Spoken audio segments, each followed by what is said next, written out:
Hello बच्चों, आज शुरू करेंगे हम some specific angles of trigonometric ratio.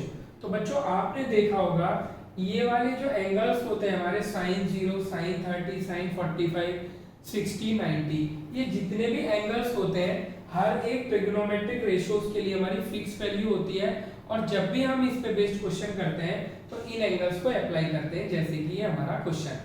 तो आज इस क्लास में सबसे पहले तो हम इन एंगल्स को फाइंड करना सीखेंगे और फिर इनको क्वेश्चंस में अप्लाई करना सीखेंगे। तो बच्चों बिना देरी करे हुए शुरू करते हैं हम अपना सबसे पहले जो एंगल हमारा जीरो होता है। तो इतना तो हमें पता है बच्चों, जो ट्रिग्नोमेट्रिक रेशियोज होते हैं वो हमारे 90 डिग्री यानी राइट एंगल ट्राइंगल में अप्लाई होते हैं। तो ध्यान से देखेंगे बच्चों, ये मैंने एक राइट एंगल ट्राइंगल लिया है, इसकी नेमिंग कर लेते हैं ए बी सी, और ये देखेंगे कि this triangle is right angle at B.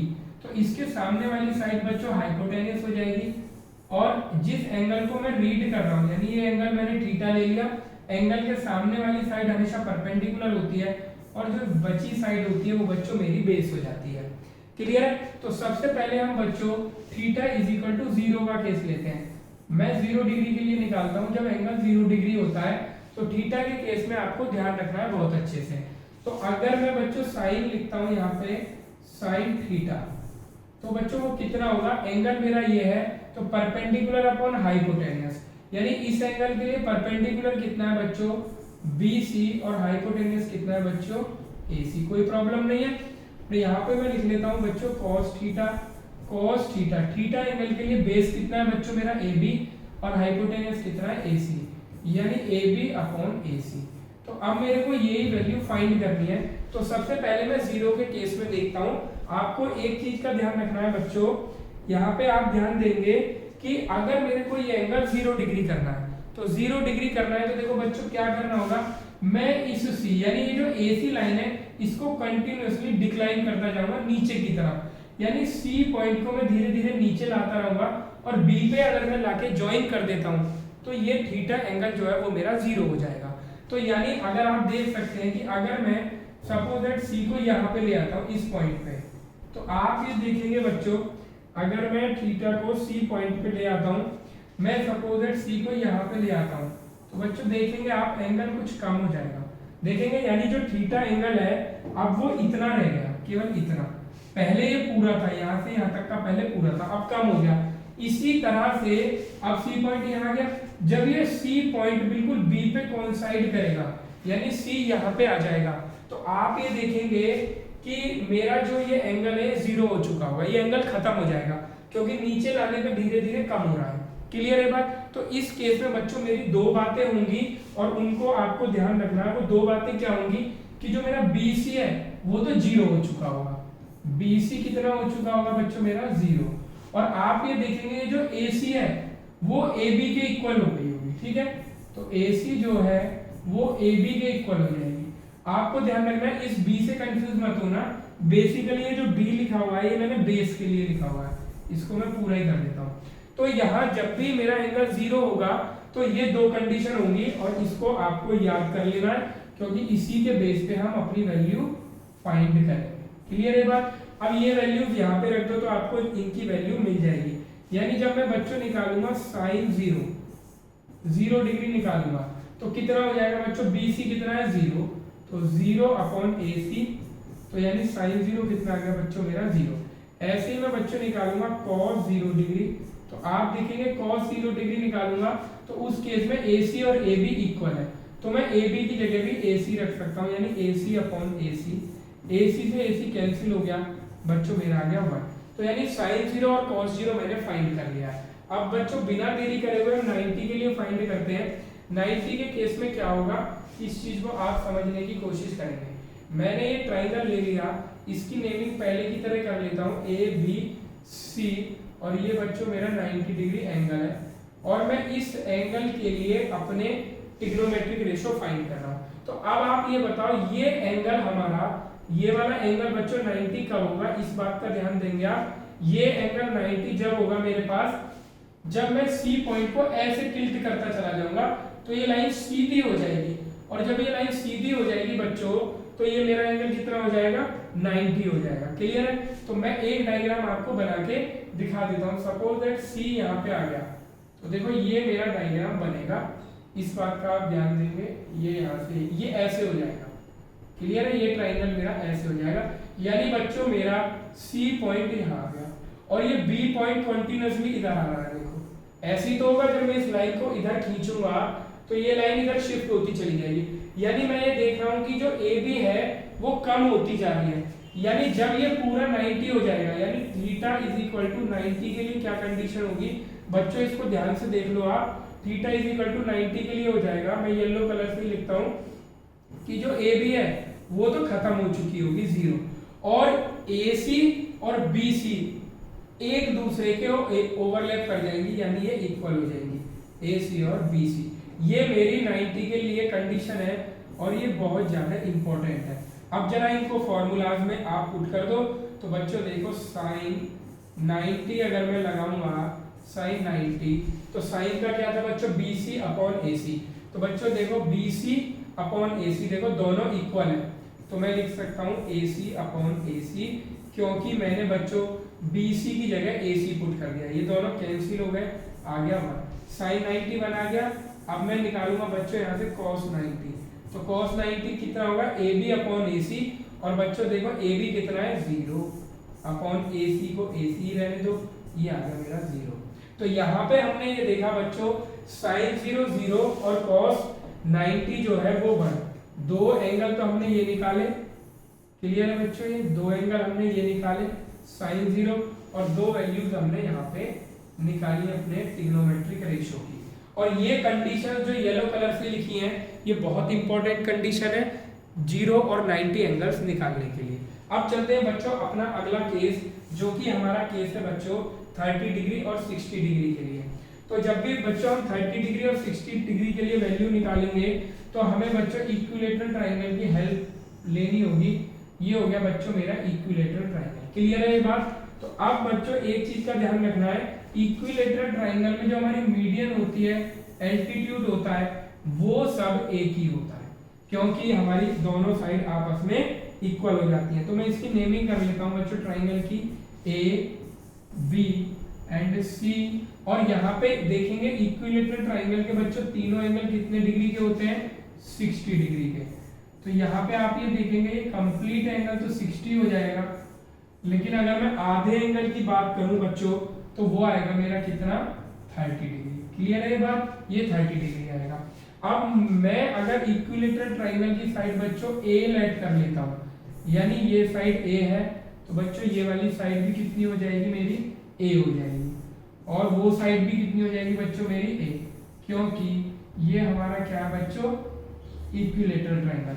मैंने पहले ही बताया था इक्विलेटरल ट्राइंगल में जो एल्टीट्यूड होता है, यानी अगर ये 90 बना रहा है तो ये मीडियन भी होगी, यानी बच्चों AD कितनी होगी A/2।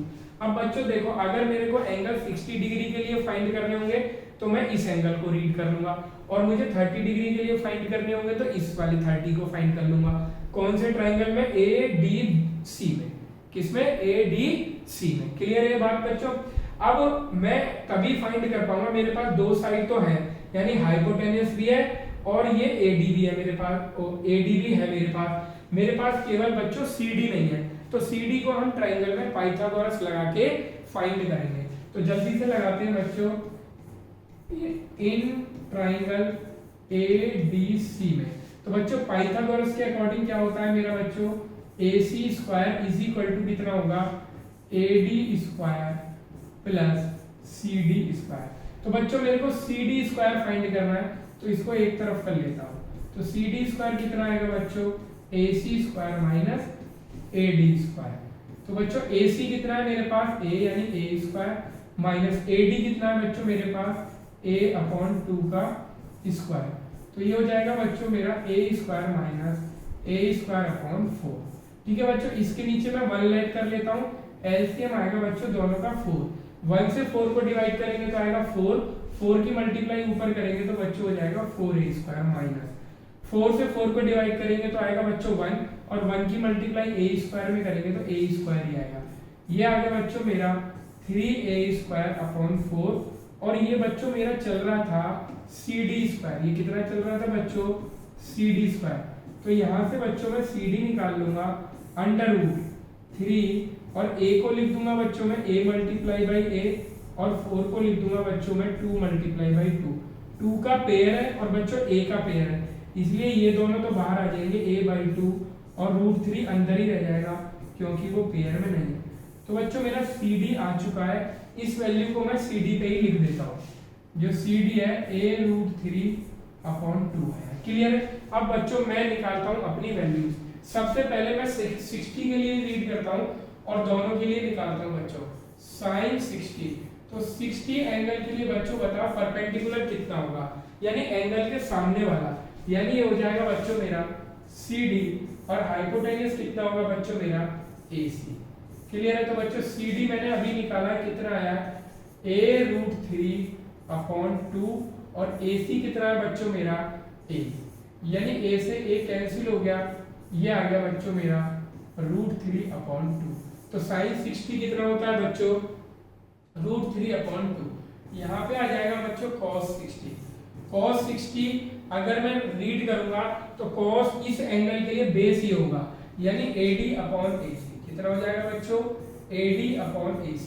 तो AD की कितनी वैल्यू है बच्चों, a/2 और उसके नीचे a आ जाएगा। इसके नीचे मैं 1 ऐड कर सकता हूँ, अगर किसी को कंफ्यूजन है मैं पूरा डिटेल में कर देता हूँ। a/2 इंटू 1/a, a से a कैंसिल हो गया तो बच्चों कितनी आई वैल्यू 1/2। ठीक है। मैं जो वैल्यू फाइंड होती जा रही है मैं उनको सर्कल फाइंड बनाता जा रहा हूँ। अब आ जाएगा बच्चों 30 के लिए साइन 30। अब यहाँ पे ध्यान देंगे मैंने एंगल बदल दिया है तो परपेंडिकुलर और बेस भी बदल जाएंगे। अब मैं इस एंगल के लिए फाइंड कर रहा हूँ, तो इस एंगल के लिए बच्चों परपेंडिकुलर ये होगा और हाइपोटेन्यूस ये होगा। तो यानी मैं साइन के लिए लिखूंगा AD/AC। इस बार बदल चुके हैं तो बच्चों AD कितना है a/2 और AC कितना है a/1। दोबारा से वही सिचुएशन बन गई a/2 इंटू 1/a, तो ये कैंसिल हो गया। तो बच्चों साइन 30 कितना आ गया 1/2। ये मैंने साइन 30 की वैल्यू। अब आ जाता है बच्चों मेरा cos 30। cos 30 कितना होगा बच्चों जल्दी बताओ। cos के लिए बेस ये हो जाएगा इस बार CD और ये हो जाएगा AC, तो CD/AC। तो बच्चों CD कितना आया था, मेरा आया था a/2 रूट 3/a। इसके नीचे भी 1 ऐड कर लो, मैं पूरा डिटेल में कर देता हूँ इसको भी। ये हो जाएगा a रूट 3/2 इंटू 1/a। तो a से a कैंसिल हो गया बच्चों, बचा रूट 3/2। तो ये वैल्यू किसकी आ गई बच्चों, cos 30 की। तो बच्चों ये चारों वैल्यूज मैंने फाइंड कर ली हैं, 2 30s के लिए और 2 60s के लिए। आप इसका स्क्रीनशॉट खींच सकते हैं और इसको फ्यूचर के लिए सेव भी कर सकते हैं। बच्चों लास्ट वाले पे चलते हैं, मेरा रह गया अब एक 45। तो 45 एंगल राइट एंगल में बच्चों कब पॉसिबल है, जरा आप बता सकते हैं मुझे। तो ये होगा बच्चों राइट एंगल में जब पॉसिबल है जब मेरा परपेंडिकुलर और बेस दोनों इक्वल हो जाएंगे। क्लियर है बात। तो ये मैंने राइट एंगल ट्राइंगल लिया, ये हो गया बच्चों ABC। It is right angle at 90। तो ये 90 पे हमारा बच्चों क्या है, राइट एंगल। क्लियर है बात। अब मैंने क्या किया है, ये ट्राइंगल ऐसा लिया है कि AB is equal to BC। ये मेरी गिवन कंडीशन है, इसमें AB is equal to BC। Clear है। अब देखो अगर मैं AB को A लेट कर लेता हूं तो BC भी ऑटोमेटिकली A हो जाएगी, क्योंकि this is a isosceles right triangle.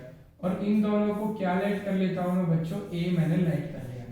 अब अगर मेरे को एक चीज का और ध्यान देंगे, ये दोनों एंगल जो होंगे बच्चों ये मेरे 45 आएंगे। अगर किसी को प्रॉब्लम है तो मैं लाके दिखा देता हूं, दोनों इक्वल है तो मैंने X सेलेक्ट कर लिया। क्यों इक्वल है, क्योंकि ये दोनों साइड इक्वल है और आइसोस्केलस ट्रायंगल में angle opposite to sides are equal, तो इसलिए ये एंगल भी इक्वल होंगे। इस ट्रायंगल में 180 की प्रॉपर्टी लगा दो तो ये कितना हो जाएगा 180, यानी ये हो जाएगा 2x plus 90 is equal to 180। तो यहाँ से बच्चों आ जाएगा 2x is equal to 180 minus 90, यानी 2x इज इक्वल टू हो जाएगा बच्चों 90 और x इज इक्वल टू आ जाएगा 90/2। यहाँ से x आ गया 45। अब आपको बिल्कुल भी प्रॉब्लम नहीं होनी चाहिए, यानी मैं x को हटा के 45 लिख सकता हूँ। क्लियर है बच्चों, ये मैंने 45 आपको प्रूव भी करके दिखा दिया। अब थर्ड चीज आती है, मेरे पास दोनों साइड दे रखी है, मेरे पास ये वाली साइड भी होनी चाहिए, तभी मैं साइन और कॉस निकाल सकता हूँ। तो जल्दी से लगाते हैं in triangle A B C, Pythagoras theorem से लगाते हैं बच्चों, हाइपोटेन्यूस यानी AC का square is equal to perpendicular का स्क्वायर प्लस बेस का स्क्वायर। जब हम पाइथागोरस लगाते हैं तो परपेंडिकुलर और बेस जरूरी नहीं है सेम हो, वो आपस में बदल भी सकते हैं। तो BC कितना हो जाएगा A स्क्वायर प्लस AB कितना होगा A स्क्वायर। तो बच्चों AC स्क्वायर आ गया मेरा 2A स्क्वायर। अब ये इधर जाके अंडर रूट बन जाएगा और ये बन जाएगा अंडर रूट में 2A स्क्वायर को लिखता हूँ बच्चों में A मल्टीप्लाई बाई A का पेयर बन गया, सॉरी यहाँ पे स्क्वायर नहीं आएगा, तो A बाहर आ जाएगा और ये √2 अंदर बच जाएगा। तो AC में फाइंड कर चुका हूँ A√2 और इसको मैं लिख भी देता हूँ AC के ऊपर A√2। अब हम यहाँ से cos 45 और sin 45 फाइंड कर सकते हैं और दोनों ही एंगल 45 है तो आप किसी भी एंगल के लिए फाइंड कर सकते हैं। ये 45 cos 45 निकाल रहा हूँ तो बेस हो जाएगा बच्चों ये, क्योंकि एंगल के सामने वाला होता है परपेंडिकुलर, तो बेस हो जाएगा बच्चों मेरा A और हाइपोटेन्यूस हो जाएगा A√2। तो A से A कैंसिल हो गया, तो cos 45 कितना आ गया बच्चों 1/√2। ऐसे ही मैं फाइंड करूंगा बच्चों sin 45। तो sin 45 कितना होगा, एंगल के सामने वाली साइड जो होगी वो परपेंडिकुलर यानी BC अपॉन AC। BC कितना है बच्चों मेरा A अपॉन A√2, ये A है बच्चों मेरा A और A से A कैंसिल, तो ये आ गया 1/√2। क्लियर है बात। तो यहाँ पे हमने बच्चों सारे स्पेसिफिक एंगल्स को फाइंड करना शुरू कंप्लीट कर दिया है। अब हम देखेंगे कि इनके अलावा बाकी वैल्यूज हम कैसे फाइंड कर सकते हैं। तो चलते हैं अपनी टेबल पे। तो बच्चों यहाँ पे ये टेबल है, आप एक चीज का ध्यान देंगे इसमें, तो हमने ये साइन के लिए फाइंड कर लिया। अगर मेरे पास साइन के लिए वैल्यू आ जाती है तो उससे मैं पूरी टेबल बना सकता हूँ। कैसे, साइन 0 0, 30 1/2, साइन 45 1/√2, साइन 60 √3/2 और साइन 90 1 हो गया। यही टेबल अगर मैं रिवर्स करके लिख देता हूँ तो कॉस के लिए हो जाती है, यानी cos 0 उतना होता है जितना साइन 90 होता है, यानी पीछे की तरफ से ये वैल्यूज लिखना शुरू कर दो। तो 1 ये √3/2 इधर आ गए, cos 45 और sin 45 दोनों इक्वल होते हैं, जितना sin 30 होता है उतना cos 60 होता है, जितना sin 0 होता है उतना cos 90 होता है। क्लियर है, यानी sin का अगर मैं लर्न कर लेता हूं तो cos भी उससे आ जाएगा। अब बात आती है tan कैसे निकालेंगे। तो बच्चों tan होता है मेरा sin A upon cos A, ये इससे पहले हम रीड कर चुके हैं फॉर्मूला। तो sin A होता है tan A होता है sin A upon cos A, यानी इन दोनों को डिवाइड कर दूं तो मुझे ये tan वाली वैल्यू मिलती चली जाएगी। तो 0/1 0, 1/2 अपॉन √3/2, तो 2 से 2 कैंसिल हो गया, बचा 1/√3, 1/√2 डिवाइडेड बाई 1/√2 मिल गया 1, √3/2 डिवाइडेड बाई 1/2, 2 से 2 कैंसिल हो गया, √3/1 यानी √3 और 1/0, यानी जब 0 डिवाइजर हो जाती है बच्चों तो वो फॉर्म हो जाती है नॉट डिफाइंड की, तो tan आ गया। cosec हमने फॉर्मूला पढ़ा हुआ है बच्चों 1/sin A, 1/sin A। तो sin की वैल्यू को रेसिप्रोकल कर दो या 1/, में करते जाओ, मेरे को cosec A मिल जाएगा। तो जब मैं 0 का रेसिप्रोकल करूंगा 1/0 तो वो नॉट डिफाइंड हो जाएगा, इसका रेसिप्रोकल करेंगे तो 2, इसका रेसिप्रोकल करेंगे तो √2, √3/2 का रेसिप्रोकल करेंगे तो 2/√3 और 1 का रेसिप्रोकल 1। ठीक है, ऐसे ही आ जाता है बच्चों sec A। sec किसका रेसिप्रोकल होता है, cos A का, या तो उसको 1/cos A कर दो या cos A को रेसिप्रोकल कर दो, एक ही बात होती है। तो cos A कितना है 1, 1 का रेसिप्रोकल 1, √3/2 का रेसिप्रोकल 2/√3, 1/√2 का रेसिप्रोकल √2, 1/2 का रेसिप्रोकल 2 और 0 का रेसिप्रोकल 1/0 होगा। 0 डिवाइजर बन गई तो वो नॉट डिफाइंड हो जाएगा। cot A को हम निकाल देंगे 1/tan A से, यानी tan का रेसिप्रोकल। तो tan का रेसिप्रोकल करो, 0 का रेसिप्रोकल नॉट डिफाइंड आएगा, 1/√3 का √3, 1 का रेसिप्रोकल 1, √3 का रेसिप्रोकल 1/√3 और नॉट डिफाइंड यानी 1/0 को अगर मैं रिवर्स करूंगा तो 0/1 यानी 0 आ जाएगा। तो इस तरह से बच्चों मेरी ये पूरी टेबल बन जाती है।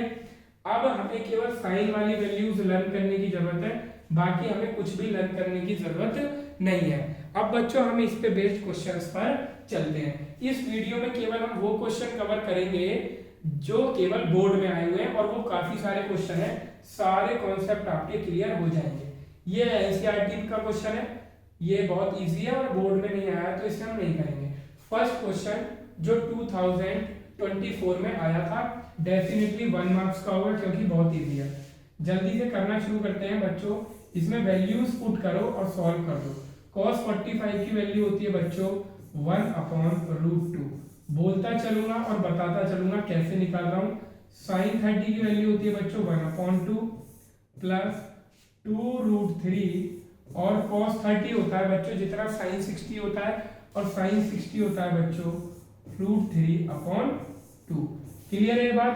अब देखो बच्चों √2 से √2 कैंसिल हो गया बच्चों, 2 से 2 कैंसिल हो गया, तो यानी यहाँ तो बच्चा बच्चों 1 मेरे पास, प्लस 2 से 2 कैंसिल हो गया बच्चों, 3√3 इंटू √3 होता है बच्चों 3, तो आंसर आ गया 3 + 1 = 4।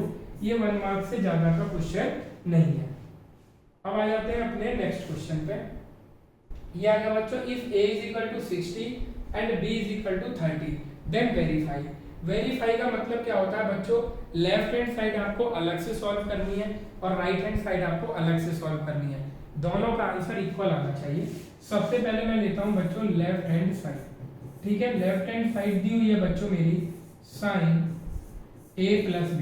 कुछ बच्चे इसमें डिस्ट्रीब्यूटिव लॉ लगा देते हैं, ये बिल्कुल भी नहीं लगाना है। कुछ बच्चे इसको ऐसे लिख देते हैं sin a + sin b। तो ये बात बहुत इंपॉर्टेंट है, मैंने अपनी फर्स्ट वीडियो में बिल्कुल क्लियर कर दी है। ऐसा कभी भी नहीं होगा क्योंकि साइन जो लिखा हुआ है इसके साथ वो कभी भी मल्टीप्लाई में नहीं होता। तो ध्यान रखना, अगर कहीं पर sin a भी लिखा हुआ है इसका मतलब ये नहीं है कि sin × a, तो इसको डिस्ट्रीब्यूटिव लॉ नहीं लगाना है। यहाँ पे मैंने बता दिया है क्योंकि बहुत बच्चे यहाँ पे ऐसी गलतियां कर देते हैं। तो हमें केवल इसमें वैल्यूज पुट करनी है। sin a की वैल्यू बच्चों दी है मेरे को 60 और b की दी है 30, यहाँ पे आप पुट कर दीजिए। तो ये कितना आ जाएगा बच्चों sin 90, 60 + 30 sin 90, और sin 90 की वैल्यू कितनी होती है बच्चों 1। ये मैं लेफ्ट हैंड साइड सॉल्व कर चुका हूँ। अब मैं सॉल्व करूंगा बच्चों राइट हैंड साइड। देखते हैं राइट हैंड साइड की क्या वैल्यू आती है। ये बच्चों sin a cos b + cos a and sin b, इनकी वैल्यू रखो बच्चों। sin a यानी 60 और cos b यानी बच्चों 30, cos a यानी cos 60 और sin b यानी sin 30। सबकी वैल्यू रखेंगे। sin 60 होता है बच्चों √3/2 और cos 30 होता है बच्चों 1/2। क्लियर है। प्लस cos 60 होता है बच्चों मेरा 1/2 और sin 30 होता है कितना मेरा 1/2। क्लियर है बात। अच्छा एक चीज है बच्चों, cos 30 जो होता है वो √3/2 होता है। क्लियर है। तो √3 × √3 यानी 3 और 2 × 2 यानी 4, प्लस ये कितना हो जाएगा 1/4। तो बच्चों 4 एलसीएम आ गया मेरे पास, 4 से 4 को डिवाइड किया बचा 1, 1 से 3 में मल्टीप्लाई करी 3, ये हो गया 1। ये आ गया बच्चों मेरा कितना 4/4, यानी आंसर कितना आ गया 1। तो आप ये देखेंगे left hand side = right hand side, hence verified, hence verified. तो इस तरीके से हम अपना क्वेश्चन बोर्ड में करेंगे। चलते हैं अपने नेक्स्ट क्वेश्चन पे। नेक्स्ट क्वेश्चन क्या है, evaluate the following in the simplest form. और ये बच्चों हमारा 2019 में है तो इसको डेफिनेटली करेंगे। sin स्क्वायर 60, यानी मैं इसको ऐसे भी लिख सकता हूँ, आपको सारी फॉर्म क्लियर करके चलूंगा। sin 60 का होल स्क्वायर, मतलब sin 60 का स्क्वायर ऐसे भी लिखते हैं, +2 tan 45 कितना आया था बच्चों 1, प्लस इसको कैसे लिख, सॉरी माइनस, इसको मैं कैसे लिख सकता हूँ बच्चों cos 30 का स्क्वायर। क्लियर है। sin 60 कितना होता है बच्चों √3/2 का स्क्वायर +2 माइनस cos cos 30 कितना होता है √3/2 का स्क्वायर। अब देखो इसको सॉल्व करने की जरूरत नहीं है, ये प्लस में है बच्चों, ये माइनस में है, तो आंसर कितना है 2। इनको डायरेक्टली हम कट कर देंगे। क्लियर है, क्योंकि sin 60 और cos 30 की वैल्यू इक्वल होती है।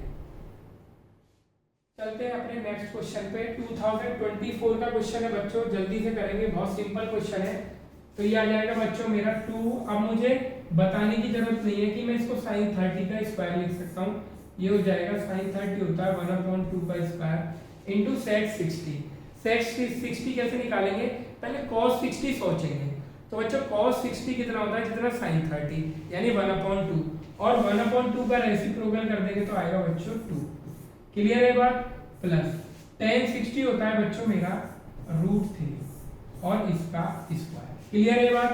अब इसको सॉल्व करेंगे बच्चों, ये हो जाएगा 2 × 2 × 1/2 × 2 प्लस √3 का स्क्वायर कितना हो गया 3।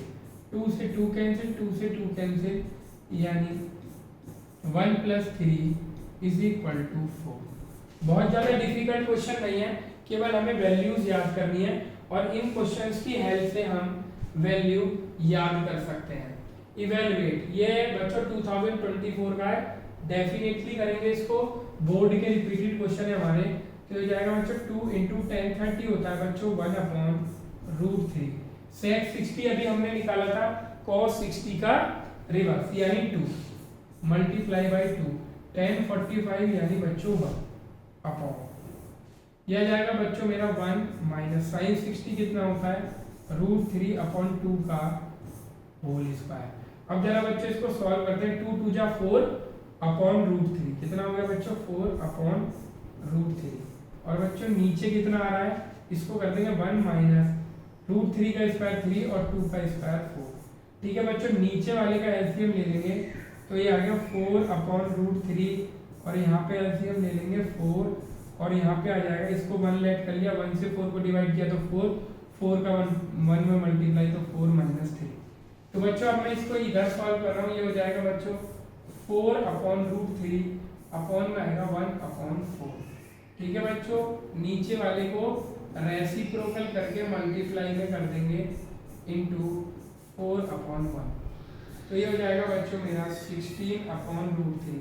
कई बार बच्चे सोचते हैं कि जहाँ भी अपॉन में सेम डिजिट आती हैं तो वो कैंसिल हो जाती हैं। कई बार बच्चों को ये लगेगा 4 से 4 काट दूं, लेकिन इस क्वेश्चन में 4 से 4 नहीं कट रहा है, तो आंसर इज 16/√3। चलते हैं बच्चों अपने नेक्स्ट क्वेश्चन पर। ये बच्चों 2024 में ये क्वेश्चन भी, इसको भी डेफिनेटली हम सॉल्व करेंगे। तो जल्दी से वैल्यू रखते हैं बच्चों 5 tan 60। tan 60 कितना होता है बच्चों √3 अपॉन में आ जाते हैं sin स्क्वायर 60 यानी √3/2 का स्क्वायर प्लस, अच्छा यहाँ पे ब्रैकेट भी है, और cos स्क्वायर 60 यानी 1/2 का स्क्वायर, और tan 30 कितना होता है बच्चों 1/√3। क्लियर है बात। तो जरा इसको सॉल्व करते हैं, ये हो जाएगा 5√3/, ये कितना आ जाएगा बच्चों मेरा 3/4 प्लस 1/4 और इसके साथ मल्टीप्लाई में है 1/√3। क्लियर है। तो ये हो जाएगा बच्चों 5√3 अपॉन, ये कितना हो जाएगा, ये बच्चों ऐड करके कितना आ जाएगा 1, क्यों, क्योंकि एलसीएम हो गया 4, 3 + 1 और ये आ जाएगा मेरा 1/√3। तो बच्चों ये 4/4 यानी 1 हो जाएगा, तो ये आ जाएगा 5√3 अपॉन 1/√3। तो बच्चों √3 ऊपर चला जाएगा, या फिर मैं आपको पूरा डिटेल में करके दिखा देता हूँ एक बार। इसको हम ऐसे लिख सकते हैं 5√3 है, इसके नीचे हम 1 ऐड कर लेंगे और ये हमारा अपॉन है 1/√3। तो नीचे वाला रेसिप्रोकल हो जाएगा बच्चों 5√3/1 इंटू √3/1। √3 × √3 हो गया बच्चों 3 और 3 × 5 = 15। तो फाइनल आंसर इज 15। तो ये हमारा 2024 का क्वेश्चन था, तो हम इसको इस तरीके से सॉल्व कर लेंगे। अब चलते हैं बच्चों अपने नेक्स्ट क्वेश्चन पे। नेक्स्ट क्वेश्चन क्या है, एनसीईआरटी का, इसको छोड़ते हैं, जो बोर्ड में 2023 का थोड़ा सा बढ़ा करके दिया है, बाकी करना वही है। देखो क्या है बच्चों, 5 cos स्क्वायर 60, तो ये हो जाएगा बच्चों मेरा 5 cos 60 होता है बच्चों 1/2 का स्क्वायर, ठीक है, प्लस 4, ये हो जाएगा बच्चों sec स्क्वायर 30। तो बच्चों cos 30 कितना होता है, आप ध्यान देंगे, cos 30 होता है मेरा √3/2, तो sec 30 कितना हो जाएगा 2/√3, और उसका स्क्वायर 2/√3 और इसका स्क्वायर माइनस, ये हो जाएगा tan स्क्वायर 45 यानी 1 का स्क्वायर, ठीक है, अपॉन, यह आ जाएगा sin स्क्वायर 30 यानी 1/2 का स्क्वायर प्लस cos 30 है √3/2 का स्क्वायर। क्लियर है बच्चों ये बात, इसको सॉल्व करते हैं जरा। ये हो जाएगा बच्चों मेरा 5/4 प्लस ये हो जाएगा 2 2 जा 4 4 4 जा 16/3 और -1 अपॉन, यह आ जाएगा बच्चों मेरा 1/4 प्लस 3/4। ये बच्चों पूरा ऐड होके 1 हो जाएगा। काफी सारे क्वेश्चन में हमने कर लिया है, अब इसको करने की जरूरत नहीं है, यानी ये डिनोमिनेटर पूरा 1 हो जाएगा। यहीं से दिख रहा है, एलसीएम लेंगे 4, 1 + 3 यानी 4/4, ये पूरा हट जाएगा, केवल ऊपर वाले को सॉल्व कर देता हूँ। एलसीएम आ गया 12, 4 3 जा 12, 3 5 जा 15 प्लस 3 4 जा 12 और 16 4 जा 64 माइनस का 12, क्योंकि इसके नीचे क्या है बच्चों 1। तो अब देखो ये कितना हो जाएगा बच्चों मेरा, 15 - 12 होता है 3, और ये तो यहीं पे हो गया, यानी ये आ गया 64 + 3 67/12, यानी इसको 5 होल 7/12। तो इसकी वैल्यू कितनी आई है बच्चों, 5 होल 7/12। तो बहुत दिखने में डिफिकल्ट लग रहा था। अच्छा एक चीज और मैं बताना चाहता हूँ बच्चों, sin square a plus cos square a, ये हमारी आइडेंटिटी होती है। जब हम ट्रिग्नोमेट्रिक आइडेंटिटीज पढ़ेंगे तो ये 1 होती है हमारी। एंगल सेम होनी चाहिए, एक sin स्क्वायर होना चाहिए और एक cos स्क्वायर, वो भी एडिशन में, तो वो 1 आता है। और यहाँ पे भी देखो जब हमने इनकी वैल्यूज रख के इनको ऐड किया था तो 1 ही आया था। चलते हैं अपने नेक्स्ट क्वेश्चन पे। आइडेंटिटीज बहुत हेल्प कर देती हैं, तो आइडेंटिटीज जब हेल्प कर देती हैं तो वो हमारे लिए इजी हो जाता है। अब आ जाते हैं 2025 वाले क्वेश्चंस पे। अब देखो बच्चों क्या है, ये इसने एक इक्वेशन दी है, इसमें ये जो बच्चों x की वैल्यू दी है, दिस इज अननोन वैल्यू, तो इसको हमें सॉल्व करना है। तो हर जगह हम वैल्यू रख देंगे और सॉल्व कर लेंगे। तो ये बच्चों x sin 60 कितना होता है √3/2 प्लस cos 30 कितना होता है बच्चों मेरा, ये भी हमारा होता है √3/2 प्लस tan 45 कितना होता है बच्चों मेरा 1 इज इक्वल टू दिया है √3/2। सबको ट्रांसपोजिशन कर लेते हैं, तो ये हो जाएगा x इंटू √3/2, इन दोनों को बच्चों इधर ले जाते हैं इसको और इसको, तो ये हो जाएगा √3/2 माइनस √3/2 और -1। तो √3/2 से √3/2 कैंसिल हो गया, तो x इंटू √3/2 कितना आ गया बच्चों -1। अब बच्चों ये डिवाइड में मल्टीप्लाई में इसको इधर ले जाएंगे, तो ये आ जाएगा माइनस का 2/√3। तो बच्चों x की वैल्यू कितनी आई मेरी -2/√3। तो इस तरीके से हम वैल्यूज फाइंड कर सकते हैं ट्रांसपोजिशन की हेल्प से। बेसिकली ये लीनियर इक्वेशन इन 2 वेरिएबल वाला क्वेश्चन था। अब चलते हैं अपने नेक्स्ट क्वेश्चन पे, ये भी सेम है, 2023 में आ चुका है। तो 4 cot स्क्वायर 45, तो बच्चों हमें पता है cot 45 1 होता है, ठीक है, माइनस sec 60 कितना होता है, साइन पहले फाइंड करेंगे cos 60 1/2 और उसका रेसिप्रोकल यानी 2, ये हो जाएगा बच्चों 2 का square plus sin square 60, sin 60 होता है बच्चों √3/2 और इसका स्क्वायर कर देंगे plus p is equal to 3/4। तो यहाँ पे फाइंड करेंगे, देखो बच्चों ये हो गया 4 - 4 plus 3/4 plus p is equal to 3/4। बच्चों 4 से तो 4 कैंसिल हो गया, तो p इज इक्वल टू आ जाएगा 3/4 माइनस 3/4, ये भी आपस में कैंसिल हो गए, p की वैल्यू आ गई 0। कई बार ऐसा क्वेश्चन कंफ्यूजन के लिए दिया जाता है कि यार सारी चीजें कैंसिल होती जा रही हैं, कहीं हम क्वेश्चन गलत तो नहीं कर रहे, लेकिन अपनी कैलकुलेशंस पे हमें कॉन्फिडेंस रखना है। तो इस तरह से हमने वैल्यू फाइंड कर ली। पी की वैल्यू कितनी आ गई बच्चों 0। चलते हैं अपने नेक्स्ट क्वेश्चन पे। अब बच्चों इसमें के की वैल्यू फाइंड करनी है और के को हमें पहले से ही अलग दिया है, जल्दी से फाइंड करते हैं। सबकी वैल्यू रखते हैं बच्चों। 4k इक्वल टू 1060 होता है बच्चों √3 का स्क्वायर हो गया, क्योंकि स्क्वायर दिया है माइनस cos 30, तो sin 30 कितना होता है बच्चों 1/2, उसको रेसिप्रोकल कर दो यानी 2, तो cos 30 की वैल्यू आ जाती है यानी 2 × 2 का स्क्वायर प्लस 2 tan 30 है बच्चों मेरा 1/√3 और इसका स्क्वायर। अब इनको बच्चों सॉल्व कर लेंगे और 4 को डिवाइड में ले जाएंगे, कोई बहुत बड़ी बात नहीं है। 2 × 2 = 4, 4 × 2 = बच्चों 8, और ये आ जाएगा बच्चों मेरा प्लस 2/3। क्लियर है? अब इसका एलसीएम लेते हैं बच्चों, ये आ गया एलसीएम 3, तो ये हो जाएगा 1 इसके नीचे और इसके नीचे भी 1 है। 1 से 3 को डिवाइड करेंगे 3, 3 3 = 9 माइनस 8 3 = 24 प्लस 2, तो ये आ गया बच्चों मेरा 4k। तो 4k कितना आएगा जल्दी बताइए। 4k बहुत जगह यूज होता है, आप सब भी बहुत अच्छी से जानते होंगे। आजकल जितनी भी एलईडी और टीवीज आते हैं, कैमरास आते हैं, वो सब 4K में आते हैं। ये पिक्सल के लिए भी यूज होता है, तो ये वो वाला 4K नहीं है, ये हमारा मैथमेटिक्स में 4K है। तो ये आ जाएगा बच्चों मेरा कितना माइनस का 13/3। क्लियर है? 4 इधर जाके डिवाइड में आ जाएगा, तो बच्चों k की वैल्यू कितनी आ जाएगी माइनस का 13/4 3 = 12।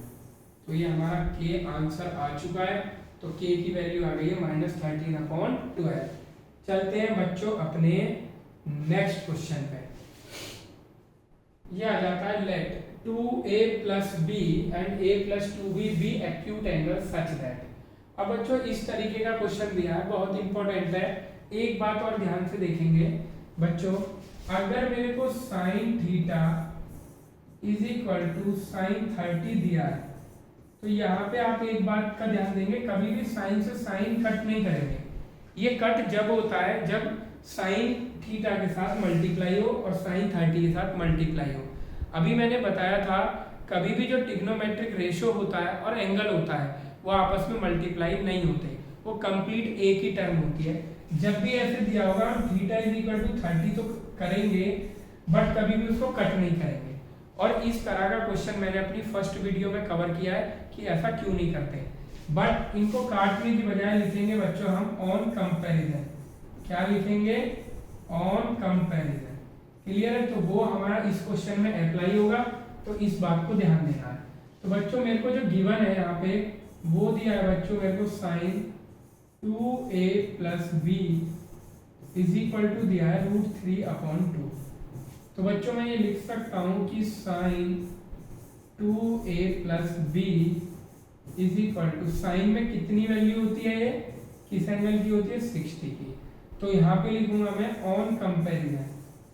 ऑन कंपैरिजन कंपेयर जब मैं करूंगा तो मुझे मिलेगा बच्चों 2a + b जो है वो 60 डिग्री है, and this is my first equation. Second बच्चों मेरे को दिया है tan, जो दिया है वो दिया है tan a + 2b, ये कितना दिया है बच्चों मेरे को 1। तो tan में 1 किसकी वैल्यू होती है जल्दी बताएंगे। सबसे इजी जो वैल्यू है शायद ट्रिग्नोमेट्री में वो यही वाली होती है tan 45। ऑन कंपैरिजन मुझे क्या मिलेगा, और जो भी इसको काट देगा वो सही नहीं होगा, टीचर मार्क्स काट सकते हैं। a + 2b = 45 and this is my second equation. अब देखो बच्चों, अगर मैं इस इक्वेशन में 2 से मल्टीप्लाई करता हूँ तो क्या बनेगी बच्चों 4a + 2b = 120। पूरी इक्वेशन में 2 का मल्टीप्लाई कर दिया। मैं एलिमिनेशन रूल लगा रहा हूँ, a + 2b is equal to कितना है बच्चों 45। ऑन सब्ट्रैक्टिंग, क्या कर रहा हूं मैं, ऑन सब्ट्रैक्टिंग, तो क्या हो जाएगा माइनस माइनस माइनस, ये कैंसिल हो गया बच्चों। 3a इज इक्वल टू 10 में से 5 गया तो 5 और 11 में से 4 गया तो 7। तो बच्चों a इज इक्वल टू आ गया 75/3, यानी a इज इक्वल टू 25। अब a की वैल्यू बच्चों मैं यहाँ पे रख रहा हूँ, यहाँ से b आ जाएगा, तो जल्दी से रखो। a वैल्यू आई है मेरी 25 plus 2b is equal to आया 45।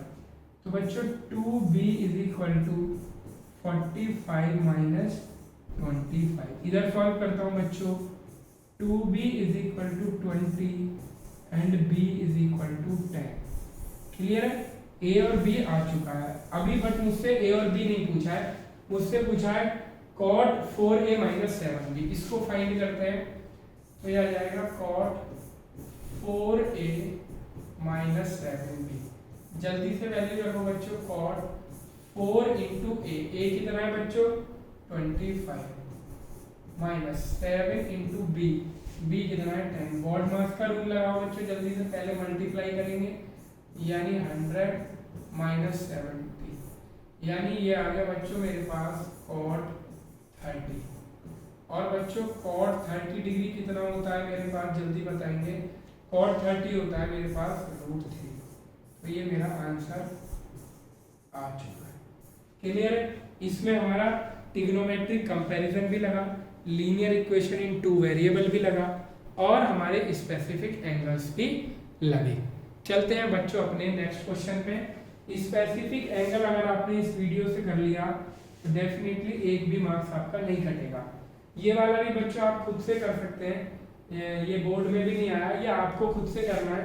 a माइनस बी आ जाएगा 30, क्योंकि 1/√3 जो होता है वो 10/30 में होता है। a प्लस बी आ जाएगा 60, क्योंकि √3 जो होती है वो 10/60 की वैल्यू होती है। और a minus B a plus B दो इक्वेशन बन जाएंगी, और उसको आप खुद से सॉल्व करेंगे। जल्दी सॉल्व करके दिखाएं, जल्दी सॉल्व करें और कमेंट बॉक्स में इसका आंसर भी लिखना है। अच्छा, क्वेश्चन बदल गया, ये क्वेश्चन है, जल्दी नोट करें और कमेंट बॉक्स में इसका आंसर बताएंगे आप। मुझे पता है सभी लोग कर लेंगे। चलते हैं अपने नेक्स्ट क्वेश्चन पे। ये भी इसी टाइप का है बच्चों। इसके बाद चलते हैं साइन, ये भी इसी टाइप का है। साइन a माइनस बी 1/2 दिया है, तो ये साइन 30 में होती है वैल्यू, यानी a minus B is equal to 30।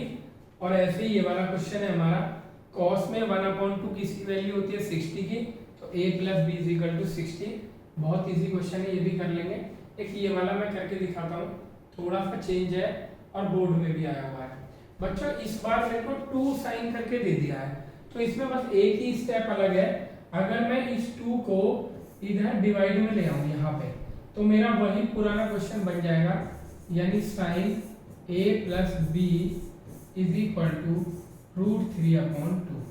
तो साइन में ये वैल्यू बच्चों कितने की होती है, sine a plus B is equal to होती है ये बच्चों साइन 60 होती है। ऑन कंपैरिजन मेरे को क्या मिलेगा बच्चों, a plus B is equal to 60। Clear है बात। और यहाँ से देखेंगे मुझे दिया है बच्चों cos a माइनस बी जो दिया है वो 1 दिया है, और ये कितने में होता है, cos 1 कितना होता है बच्चों, cos 0 जो होता है, cos 0 जो होता है वो 1 होता है। क्लियर है बात। तो यहाँ से कंपैरिजन करूंगा तो a minus B is equal to कितना आ गया 0, और यहाँ से तो इजीली हो गया a is equal to b मिल गया मेरे को। a की वैल्यू इसमें पुट कर दो, यानी b plus B is equal to कितना आ गया 60, यानी 2b इज इक्वल टू कितना आ गया 60, और b इज इक्वल टू कितना आ गया 30। और a और b इक्वल थे, इसलिए a भी कितना हो जाएगा बच्चों 30। क्लियर है ये बात। तो ये हमारे a और b की वैल्यू आ चुकी है। चलते हैं अपने नेक्स्ट क्वेश्चन पे।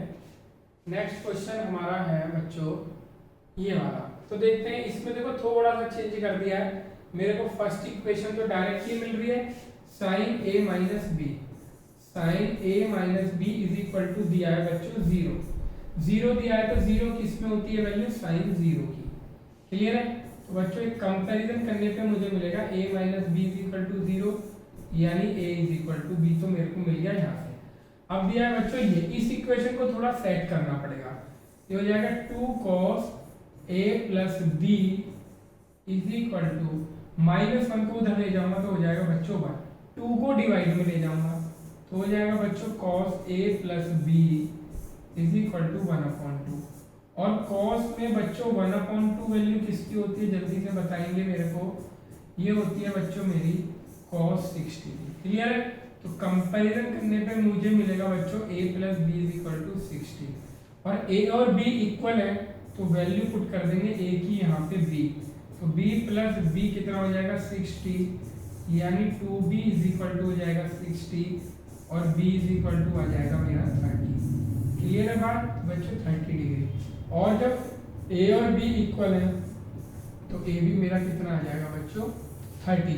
तो कई बार इक्वेशन बच्चों मुझे इस फॉर्म की देता है तो उससे घबराना नहीं है, हमें उसको इस तरह से सेट कर लेना है, 1 उधर चला जाएगा और 2 डिवाइड में चला जाएगा तो 1/2 हो जाएगा।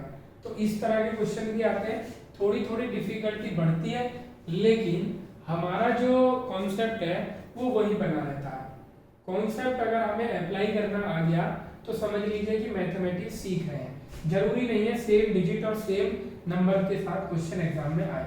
बोल रहा है बच्चों sine a minus B is equal to ये दिया हुआ है and cos a minus B ये दिया हुआ है, तो कह रहा था find the values of sine 45 and cos 45।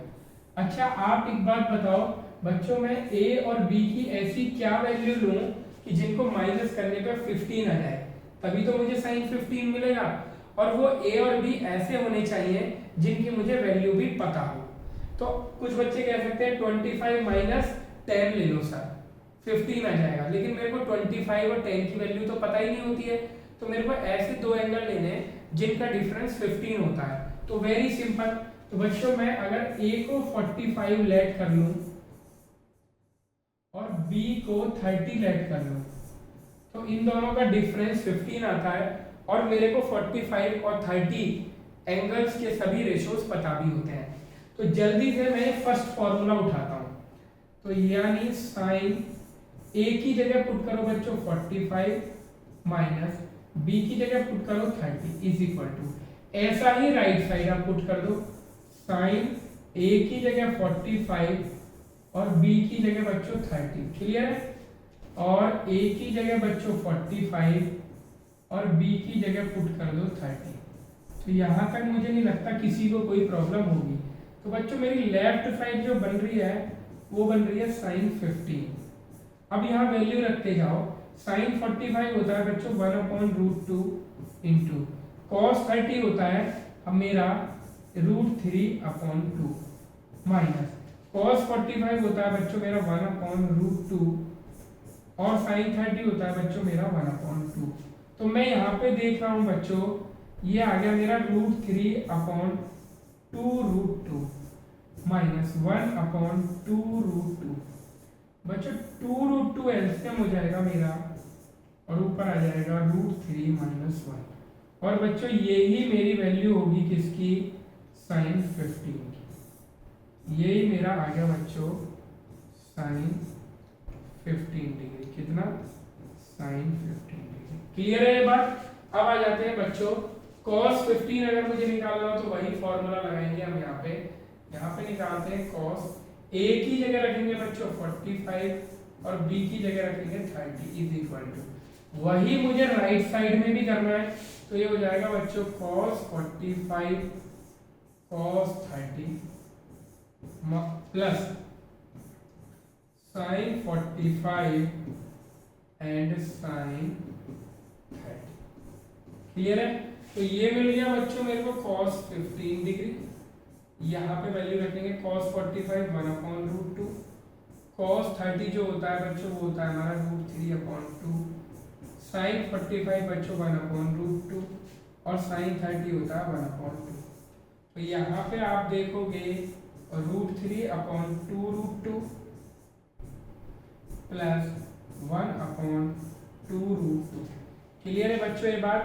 LCM आ गया मेरा 2√2 और ऊपर आ जाएगा बच्चों √3 + 1। तो ये हमारा आंसर आ गया बच्चों cos 45, सॉरी cos 50। तो ये भी हमें समझना है, हमें एंगल दो ऐसे लेट करने हैं जिनका डिफरेंस 15 हो, बट उन एंगल्स की एक बात का ये भी ध्यान रखना है कि उन एंगल्स की वैल्यूज भी मेरे को पता होनी चाहिए। अब चलते हैं बच्चों अपने नेक्स्ट क्वेश्चन पे।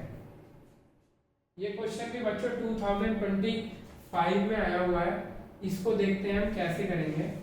यहाँ पे देखेंगे बड़ा सिंपल है, tan a, ये मेरा फर्स्ट एक्सरसाइज में भी हो सकता है क्वेश्चन कि पहले tan a है, ट्राइंगल बना लो, ट्राइंगल बना के परपेंडिकुलर और बेस इसमें से लिख दो और फिर हाइपोटेनियस पाइथागोरस लगा के अप्लाई कर लो और फिर साइन ए cos ए निकाल दो। लेकिन यहाँ पे और अच्छे तरीके से हो सकता है बच्चों, tan a is equal to √3 कितना होता है बच्चों, tan 60। तो बच्चों एंगल ए कितना आएगा मेरा 60 डिग्री, एंगल ए इसमें पुट कर दो जो मेरे से फाइंड कराया। तो बच्चों sine square 60 upon 1 plus cos square 60, सभी की वैल्यू मेरे को पता है, जल्दी से पुट कर देंगे। √3/2 होता है साइन 60 इसका स्क्वायर प्लस cos 60 होता है 1/2 इसका स्क्वायर। सॉल्व कर जरा कितना आएगा 3/4 अपॉन क्या जाएगा 1 प्लस 1/4। क्लियर है? तो जरा इसको सॉल्व करेंगे, ऊपर रहेगा बच्चों 3/4, नीचे एलसीएम ले लो तो कितना हो जाएगा 4 और 1, 4 1 जा 4 और 1 5/4। बच्चों इसको रेसिप्रोकल कर देंगे, 3/4 इंटू 4/5, 4 से 4 कैंसिल हो गया, आंसर आ गया 3/5। तो यहाँ से हमने एंगल ए फाइंड कर लिया और एंगल ए अपने हम क्वेश्चन में पुट कर दिया। बच्चों चलते हैं अपने नेक्स्ट क्वेश्चन पे। अब आ जाता है tan a, सिमिलर क्वेश्चन है लेकिन फिर भी कर लेंगे, 2024 में आया। तो ये बच्चों tan a जो है मेरा, ये हो गया बच्चों मेरा tan 60। तो एंगल जो मिलेगा मुझे बच्चों वो मिलेगा 60 डिग्री। यहाँ पे वैल्यू पुट कर दो, cos square 60 minus sine square 60। तो cos 60 कितना होता है बच्चों मेरा 1/2 और इसका स्क्वायर, साइन 60 कितना होता है √3/2 इसका स्क्वायर, 1/4 माइनस का 3/4, 4 एलसीएम 1 माइनस 3, तो ये आ जाएगा माइनस का 2/4 यानी -1/2। तो कितना आंसर आया बच्चों मेरा माइनस का 1/2। चलते हैं अपने नेक्स्ट क्वेश्चन पे। ये क्या कह रहा है, इनर ट्राइंगल, ये एनसीईआरटी का, इसको नहीं करेंगे, इस वीडियो में हमने बोर्ड के क्वेश्चन को कवर किया है। क्या कह रहा है, द रॉड है AC of a TV disc antenna is fixed at a right angle to the wall AB and a rod CD is supporting the disc as shown in the figure। AC दिया है बच्चों 1.5 metre, मैं लिख देता हूँ जो दिया हुआ है मेरे को, एंड CD जो दिया है मेरे को बच्चों वो दिया हुआ है मेरे को 3 मीटर। क्लियर है? और मेरे से पूछ रहा है tan theta sec theta plus cosec theta. First part कर रहा हूँ बच्चों, tan थीटा कितना होता है जल्दी बताओ आप, tan थीटा होता है परपेंडिकुलर अपॉन बेस। तो सबसे पहले बच्चों मेरे को ये वाली साइड निकालनी पड़ेगी, तो ये वाली साइड हम कैसे निकालेंगे जरा जल्दी से बताएंगे। तो इसमें हम पाइथागोरस लगा देंगे, पाइथागोरस लगाते हैं पहले ट्राइंगल में, तो मैं जरा पाइथागोरस यहाँ पे लगा लेता हूँ। तो बच्चों हो जाएगा CD स्क्वायर यानी हाइपोटेनस का square is equal to AC square plus AD square. मेरे को AD स्क्वायर फाइंड करना है, तो बच्चों कितना हो जाएगा CD square minus AC square. तो यहाँ पर आइडेंटिटी लगा देंगे CD माइनस AC और CD प्लस AC। तो जल्दी से आप वैल्यू रख दो, AD स्क्वायर इधर चल रहा है, जल्दी वैल्यू रखेंगे, AD square is equal to CD कितना बच्चों 3 माइनस AC 1.5, ये हो जाएगा 3 प्लस 1.5 यानी आ जाएगा बच्चों 1.5 इंटू 4.5। ध्यान से देखेंगे, मैं लिख देता हूँ 1.5 इंटू 1.5 इंटू 3। मैंने 4.5 को लिख दिया बच्चों 1.5 इंटू 3, तो ये आ गया मेरा AD स्क्वायर। तो यहाँ पे आप देखेंगे बच्चों AD कितना हो जाएगा, अंडर रूट के अंदर 1.5 इंटू 1.5 इंटू 3, तो 1.5 का एक पेयर है, ये बाहर आ जाएगा। AD इज इक्वल टू 1.5√3, तो AD पे मैं लिख दूंगा 1.5 इंटू √3। अब मैं लगा दूंगा बच्चों tan थीटा, इस एंगल के लिए परपेंडिकुलर हो गया 1.5 और बेस हो गया ये वाला, यानी 1.5/√3, तो ये कैंसिल हो गया। तो बच्चों tan थीटा कितना आ गया मेरा 1/√3। ठीक है, सेकंड पार्ट करता हूँ मैं सॉल्व। सेकंड पार्ट में बच्चों sec theta plus cosec theta, तो बच्चों sec थीटा कितना होता है मेरा हाइपोटेन्यूस, यानी CD अपॉन बेस कितना हो जाएगा AD, क्योंकि एंगल थीटा है, प्लस cosec थीटा कितना होता है हाइपोटेन्यूस अपॉन cosec थीटा, यानी परपेंडिकुलर, साइन का उल्टा होता है तो परपेंडिकुलर हो जाएगा मेरा AC। तो जरा हम इसको सॉल्व करेंगे बच्चों। CD कितना है मेरे पास 3 अपॉन AD कितना है मेरा 1.5√3 प्लस CD कितना है 3 अपॉन AC कितना है 1.5। क्लियर है बच्चों ये बात? तो यहाँ से देखो √3 पे इसको कट करेंगे तो आ जाएगा √3। ठीक है, तो ये आ जाएगा मेरा √3 अपॉन 1.5 प्लस 3 अपॉन 1.5, 1.5 एलसीएम हो गया और ऊपर आ गया √3 प्लस 3, और √3 कॉमन ले लेंगे तो ये आ जाएगा √3 1 प्लस √3 अपॉन 1.5।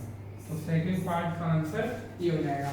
यहाँ पे अगर समझ में आया हो कि 3 को √3 से कैसे कट दिया, तो बच्चों 3 के अंदर हमारे 2 √3 होते हैं, क्योंकि मैं 3 को ऐसे लिख सकता हूँ √3 इंटू √3 अपॉन √3, तो एक √3 कट जाएगा तो बचेगा √3। क्लियर है? तो चलते हैं बच्चों अपने नेक्स्ट क्वेश्चन पे। तो नेक्स्ट क्वेश्चन क्या कहता है, अब इसमें नेक्स्ट क्वेश्चन नहीं है, हमने स्पेसिफिक एंगल्स के सभी क्वेश्चन कर लिए हैं। अब मिलते हैं अपने आपको नेक्स्ट वीडियो में, जो कि है हमारी ट्रिग्नोमेट्रिक आइडेंटिटीज।